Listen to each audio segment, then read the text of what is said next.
저는 오늘 이 말씀을 가지고 확인하고 싶어 하는 세대라는 제목으로 잠시 말씀을 나누려고 합니다. 요즘은 이 시대가 굉장히 불안정합니다. 무언가 확신을 할 수 없는 그런 시대가 되었어요. 특별히 코로나로 인해서 우리들의 삶이 굉장히 불안해지고, 언제 또 정부에서 어떤 정책을 통해서 우리들의 삶이 힘들어지고 또 통제되어질지 모르는 그런 상황 가운데 있습니다. 코로나가 끝난 다음에도 사실은 문제는 계속되어집니다. 코로나가 끝난 다음에 이 비대면 사회가 지속되어져서 지금까지의 사회와는 전혀 다른 양상이 될 거다라고 미래학자들이 그렇게 이야기를 합니다. 그러니까 사실은 앞으로가 어떻게 변할지 어떻게 될지 우리가 확신하기가 굉장히 어려운 그런 시간을 우리가 살아가고 있습니다. 많은 사람들은 무언가 확신하게 되어지고 확실하게 되어지는 것을 우리들의 안정성과 연결시켜서 생각하는 사람들 참 많이 있습니다. 그래서 뭔가 확답받고 싶어 해요. 불안한 것보다는 그 뭔가 확답을 딱 받아서 내가 그것으로 인해서 안심을 하고 살아가고 싶어 하는 그런 경향들이 참 많이 있는 거죠. 그래서 어떤 사람들은 이 성경을 바라보면서도 성경 말씀에 있는 것에 대한 확신을 갖고 싶어 해요. 그런데 여러분 한번 생각을 해보세요. 우리가 어떤 확신을 가지려고 하면 객관적인 확신을 가지려고 하면 감정적으로 그것을 가질 수 있겠어요? 아니면 이성적으로 가질 수 있겠어요? 감정적으로 그 확신을 얻는 게 더 낫겠어요? 아니면 이성적으로, 합리적으로 확신을 얻는 게 더 낫겠어요? 말씀이 좀 어려운가요? 우리가 어떤 확신을 얻으려고 하면 이성적이고 합리적인 방법으로 확신을 얻는 것이 훨씬 더 낫습니다. 예를 들어서 우리가 집 계약을 한다고 한번 생각을 해보십시다. 내가 이거 당신한테 얼마에 팔게요. 그래요. 그렇게 팔아주세요. 그렇게 그냥 구두적으로 그냥 우리가 서로 합의를 했어요. 그거 하고 계약서를 분명히 딱 써가지고 공인중개사 도장을 딱 받고 어떤 게 더 확실하겠어요? 계약서를 쓰는 게 더 확실하죠. 그게 더 합리적이고 이성적인 거예요. 구두로 하는 것보다는. 우리의 감정으로 이야기하는 것보다는, 내 마음대로 이야기하는 것보다는 그렇게 어떤 객관적인 방법을 통해서 확신을 갖게 되어지면 그게 훨씬 더 안정적이다라고 우리 생각을 하는 거죠. 예수님 시대의 사람들도 그랬습니다. 예수님이 메시아인지 구원자인지 그 부분에 대해서 확신을 받고 싶어 했어요. 분명히 알고 싶어 했어요. 그래서 예수님을 찾아다니면 자꾸 묻는 거예요. 사도 요한의 제자들도 와서 당신이 오실 메시아입니까? 당신이 그리스도입니까? 계속 묻는 거예요. 근데 예수님께서 하시는 말씀은 내가 그다라고 얘기하신 것 정도 할 때도 있었지만, 오늘 여기 말씀부터 보면 2절 말씀 보면 예수께서 대답하여 이르시되 너희가 저녁에 하늘이 붉으면 날이 좋겠다 하고 아침에 하늘이 붉으면 흐리다, 오늘은 날이 굳겠다 하니 너희가 날씨는 분별할 줄 알면서 세대의 표적은 분별할 수 없느냐? 예수님께서 이 땅에 오셔서 말씀하시고, 예수님께서 이 땅에 오셔서 기적을 행하시고 병자를 고치시고 가난한 자와 고아의 친구가 되어주시고 그들의 보호자가 되어주시는 그 모든 사역들을 바라보면서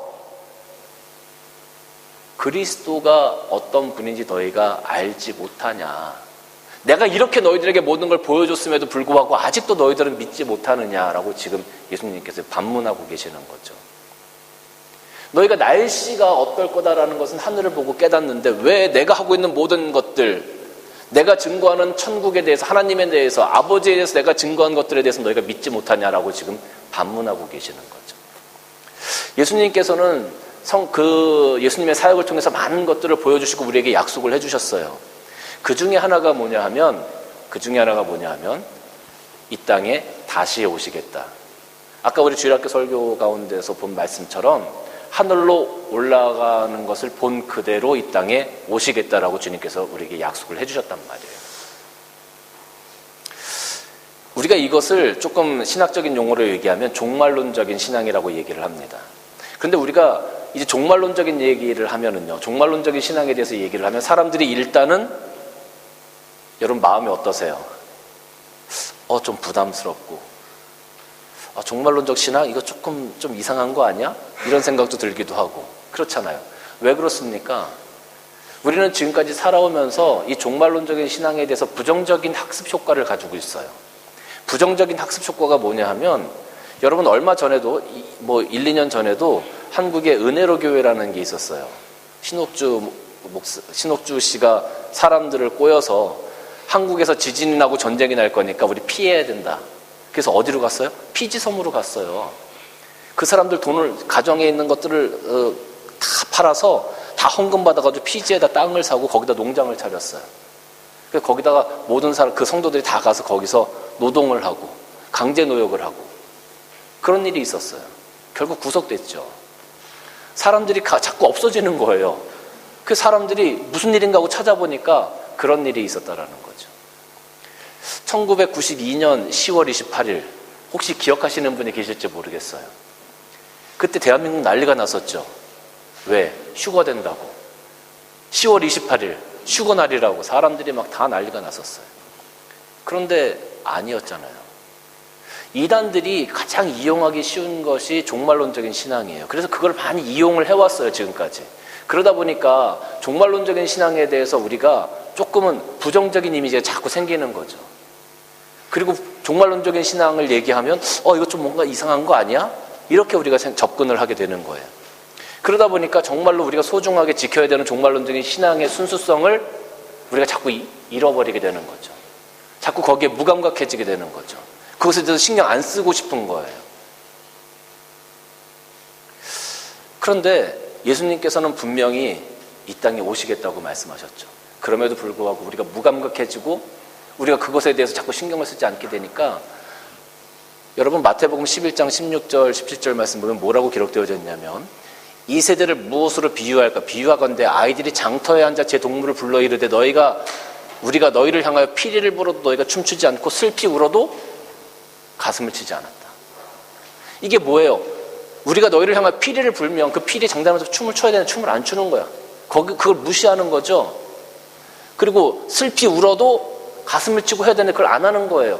다시 말하면 마지막 때에 예수님께서 이런 종말의 사인들을 우리에게 주심에도 불구하고 우리는 거기에 무감각해져서 거기에 반응하지 않는다는 거예요. 우리가 더 이상 그리스도의 부름에 반응하지 않는 거예요. 그리스도의 경고에 우리가 반응하지 않는 거예요. 우리가 그만큼 무감각해져 있다는 거예요. 종말론적인 신앙을 얘기하면 이거 이단 아니야? 이렇게 생각하는. 여러분 이거 굉장히 무슨 사탄의 계략이라고 저는 생각합니다. 우리가 꼭 지켜야 되는 것들을 사탄이 그렇게 뺏어가게 되는 거예요. 근데 예수님 뭐라 그랬습니까? 아까 사도행전 1장 11절 말씀 보면 갈릴리 사람들아 어찌하여 서서 하늘을 쳐다보느냐 너희 가운데서 하늘로 올리신 이 예수는 하늘로 가심을 본 그대로 오시리라. 이렇게 성경은 우리에게 약속을 하고 있는 거죠. 여러분 만약에 아버지가 아들에게 자전거를 사주겠다고 약속했어요. 만약에 아빠가 우리 가온이에게 자전거를 사주겠다고 약속했어요. 그러면 가온이는 그거 믿어요, 안 믿어요? 믿어요. 아버지가 한 달 뒤에 사줄게 이렇게 약속했어요. 믿어요, 안 믿어요? 안 믿어요? 왜 안 믿어요? 아빠가 그렇게 믿죠. 그런데 믿는데 이 아들이 가온이가 난 아빠 못 믿으니까 각서 한 장 써주세요. 계약서 쓰고 도장 찍어주세요. 만약에 이러면 이거 믿는 거예요? 못 믿는 거예요? 못 믿는 거잖아요. 못 믿는 거잖아. 주님께서 이렇게 오시겠다고 우리에게 약속을 해주셨는데 그러면 우리가 정말로 주님을 믿는다면 이 말씀 그대로 믿으면 돼요. 그런데 이걸 자꾸 의심하는 거죠. 정말 오실까? 정말 오실까? 지금까지 안 오셨는데 뭔가 조금 더 확신을 갖고 싶은 거죠. 뭔가 더 확실한 무언가가 있었으면 좋겠는 거죠. 많은 사람들이 지금 그렇게 살아가고 있는 거예요. 확신이 없으니까 불안하죠. 확신이 없으니까 내 마음대로 살아가게 되는 겁니다. 여러분 예수님 다시 오심을 믿으십니까? 예, 우리는 아멘입니다. 근데 제가 이 류의 설교를 할 때마다 제가 하는 말씀입니다만은 제가 어떤 목사님을 만났어요. 아주 진보적인 목사님, 성향을 가지신 목사님이신데 저에게 그렇게 질문하는 거예요. 이런 얘기를 하다 보니까 유 목사님은 예수님이 아직도 다시 오실 것을 믿고 계세요? 이게 무슨 말이죠? 유 목사님은 예수님이 아직도 다시 오실 것을 믿고 계세요? 저한테 그렇게 질문을 하시는 거예요. 그럼 그분은 믿는다는 거예요? 안 믿는다는 거예요? 안 믿는다는 거잖아요. 목사님이신데. 깜짝 놀랐습니다, 제가. 성경 말씀을 안 믿는 거잖아요, 그러면. 이거는 목사, 집사 그런 직분을 떠나서 우리 그리스도인들이라면 누구든지 이 말씀을 믿고 아멘 해야 되는 겁니다. 여러분 예수님께서 다시 오실 거 믿으십니까? 아멘. 우리 아멘입니다. 그런데 여러분 우리가 조금 더 솔직하게 한번 얘기를 해보십시다. 정말 믿는지 안 믿는지 이제 우리들의 삶을 한번 보자는 거예요. 만약에 여러분들이 한 달 뒤에 여러분들의 삶이 끝난다라고 한번 생각을 해보세요. 한 달 뒤에 여러분들의 삶이 만약에 끝이 난다. 그러면 여러분 만약에 오늘처럼 지금 산 것처럼 욕심 부려가면서 내가 하고 싶은 것 해가면서 내가 더 많이 갖고자 아둥바둥 그렇게 여러분 살아가시겠습니까? 만약에 한 달 뒤에 내 삶이 끝난다고 하면 내가 좋은 차를 사는 것이 무슨 의미가 있을 것이며 내가 좋은 집을 구입하는 것이 무슨 의미가 있을 것이며 내 은행 잔고에 돈이 쌓이는 것이 무슨 의미가 있겠습니까? 한 달 뒤에 만약에 여러분들의 삶이 끝난다고 하면 우린 좀 다른 삶을 살지 않을까요?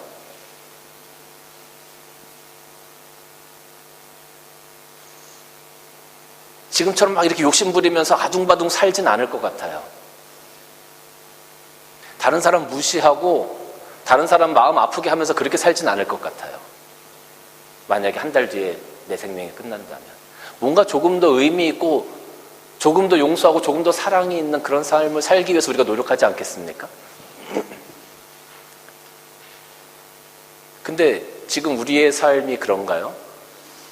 이것과 이어서 여러분 한번 생각해 보십시다. 만약에 예수님이 한 달 뒤에 오신다면 한 달 뒤에 만약에 예수님이 이 땅에 다시 오신다면 여러분 어떻게 사시겠어요?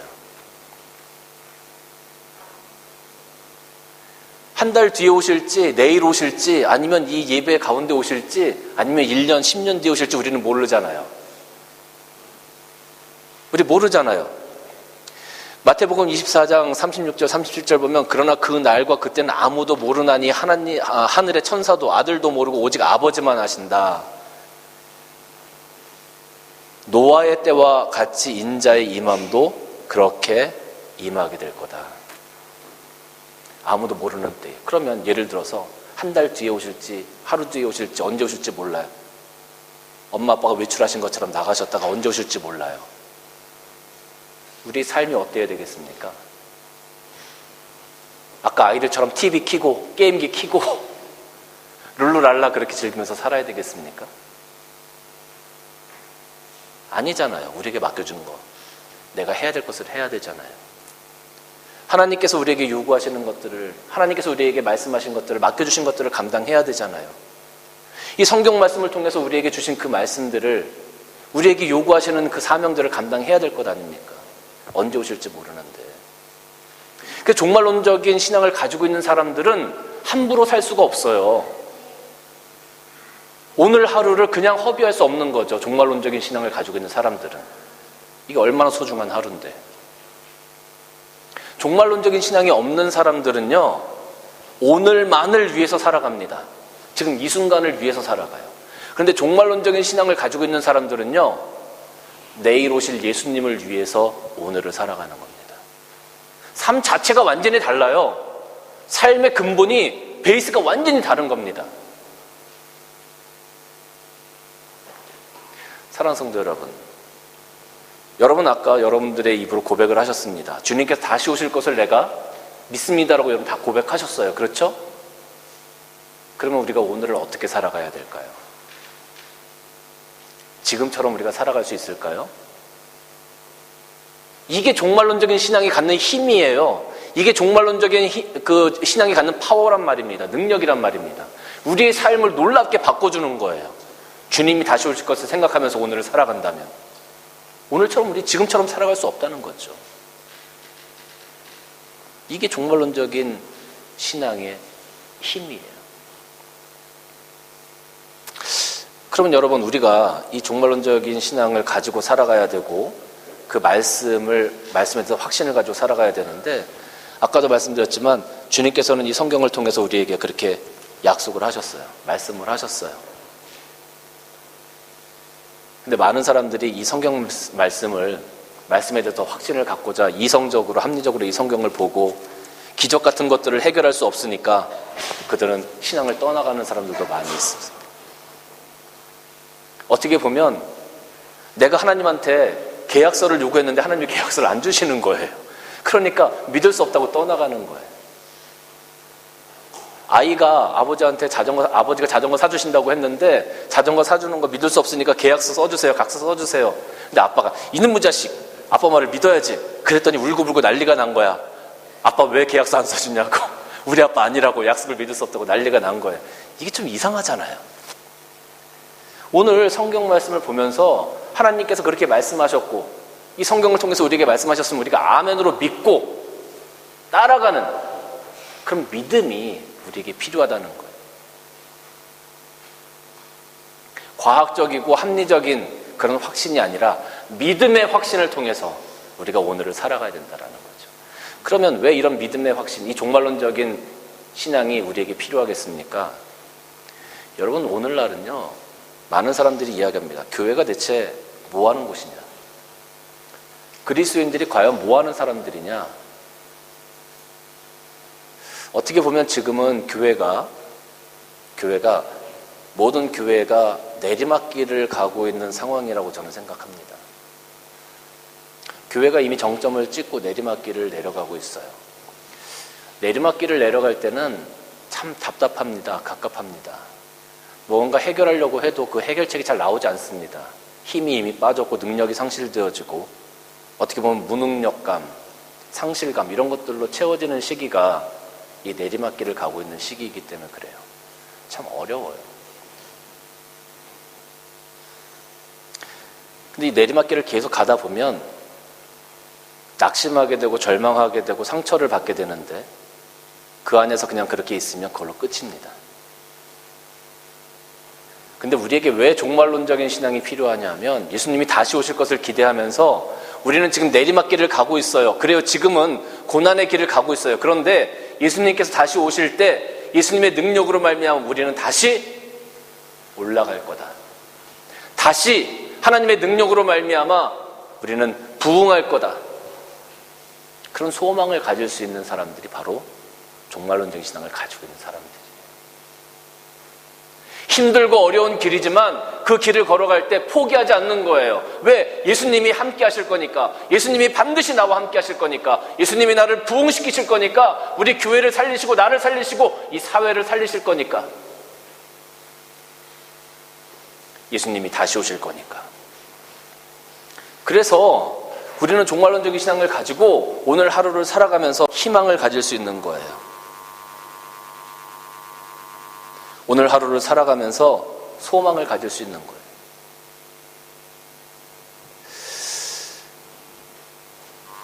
많은 사람들이 이 어려운 시기를 거쳐가면서 그들의 믿음을 잃어버립니다. 지금 이 코로나 시대를 통해서 많은 사람들이 교회를 다니다가 교회를 다니지 못하게 되어지는, 그 믿음을 잃어버리는 그런 상황들이 굉장히 많이 생겨나고 있어요. 전에도 말씀드렸지만 큰 교회들도 약 20-30%의 성도들이 나는 온라인 예배를 드리는 것이 낫다라고 얘기할 정도로 다시 교회의 모임에 돌아가지 않겠다라고 이야기하는 정도가 지금 그런 통계가 잡혔다는 거죠. 누가복음 18장 8절 말씀 보면 내가 너희에게 이르노니 속히 그 원한을 풀어주리라. 그러나 인자가 올 때에 세상에서 그 믿음을 보겠느냐. 여러분, 이 어려운 시기를 다 걸어가다가 어떤 사람들은 그 믿음을 잃어버리고 그냥 주저앉아버려요. 낙심해버려요. 그리고 하나님을 떠나요. 아마 많은 사람들이 그럴 겁니다. 주님께서는 그걸 미리 아신 거죠. 이미 아시고 그때에 믿음을 보겠느냐. 그 어려움을 견디고 이길 수 있는 믿음을 보겠느냐. 마지막 때를 기도하면서 눈물을 흘릴 수 있는 믿음을 보겠느냐. 마지막 때를 견딜 수 있는 신앙은 종말론적인 신앙을 가지고 있는 사람들, 주님께서 다시 오실 것을 기대하는 사람들, 주님께서 다시 나를 부흥시킬 수 있는 능력이 있으신 분이라는 것을 확신하고 그 말씀에 순종하며 따라가려고 하는 사람들을 통해서 주님께서는 오늘도 일하신다는 것을 여러분 믿으시기를 바랍니다. 지금은 눈물을 잃어버리는 시대가 된 것 같아요. 여러분, 우리가 주님의 은혜에 감격해서 눈물을 흘렸던 적이 언제입니까? 우리가 정말로 하나님 앞에 매달려서 문제를 놓고 하나님 살려달라고 눈물을 흘린 적이 언제입니까? 하나님께서 베풀어 주신 그 은혜를 생각하면서 정말로 감사해서 흘린 그 눈물이 언제입니까? 그 눈물을 우리가 회복해야 합니다. 그 눈물을 회복하는 길은 부흥을 경험하는 길이고요. 그 부흥을 경험하기 위해서는 우리가 주님께서 다시 오셔서 내 손을 붙잡아 주실 거다라는, 나와 함께 하실 거다라는 그런 종말론적인 신앙이 우리에게 필요하다라는 겁니다. 사랑하는 성도 여러분, 우리는 지금 어려운 시기를 걸어가고 있습니다. 나만 힘든 것이 아닙니다. 다 힘듭니다. 다른 사람들 웃고 있는 것처럼 보여도 그들의 속은 다 힘들고 어렵습니다. 이 어려운 시기를 나 혼자라고 생각하지 마십시오.